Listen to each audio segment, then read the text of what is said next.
ያው እኔም እንዳገሬ ቤተ መንግስት እየሰሩ ነው የሚል ወሬ ብዙ አላወራሁትም፣ ግን ተቀብየው ነበር።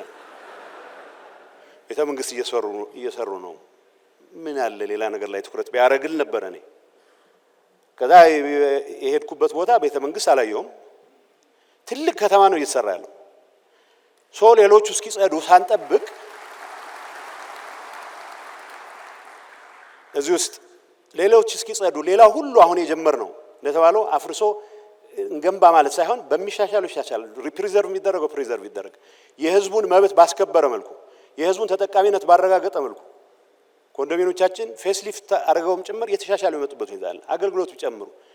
ይሄ ያየሁትን አዲስ ከተማ ሊፕፍሮግ ማድረግ የሚያስችልህ ቴክኖሎጂ እስክትለማመድ ሳይሆን ፈጥረህም አምጥተህም ተግባራዊ ልታደርግበት የምትችል ከሌሎቹ ትልልቅ አገሮች ከደረሱበት ደረጃ እኩል መጀመር የሚያስችልህ ስራ እየተሰራ ነው የሚል እምነት አለኝ በገባኝ ልክ።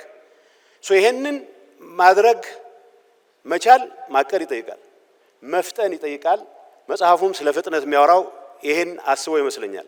የኔ ምክር ይሄ ፍጥነት አዲስ አበባ ላይ ብቻ ተቆጥቦ መቅረት የለበትም ነው።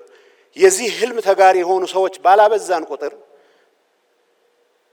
የተወሰኑ ሰዎች ብቻ ባላቸው ህልም ላይ ተመስርቶ የሚመጣ ለውጥ እንዳልሆነ ታውቆ ይሄን ህልም መጋራት አንድ ነገር ሆኖ በተቻለ መጠን ግን ወደ ታች ሲወርድ አሳታፊ በሆነ መልኩ የህዝብን ጥቅም ባረጋገጠ መልኩ ሁሉንም ሊያካትት እንደሚችል መስራት አለብን የሚል ነገር ለማንሳት ነው።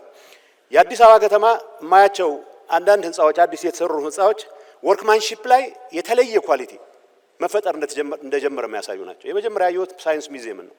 አዲስ አበባ ውስጥ በሚሰሩ ህንጻዎች እንደዚህ አይነት ጥራት ያለው ነገር አያለሁ ብዬ አስቤ አላቅም።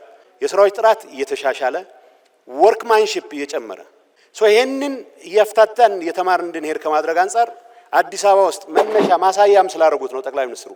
ግን አዲስ አበባ ላይ ብቻ መቅረት የለበትም። የሁላችንም ምኞት የሁላችንም ትግል መሆን መቻል አለበት። መፋጨት ካለብን እዚህ ላይ ብቻ ተወስኖ መቅረት የለበትም በሚል ነው።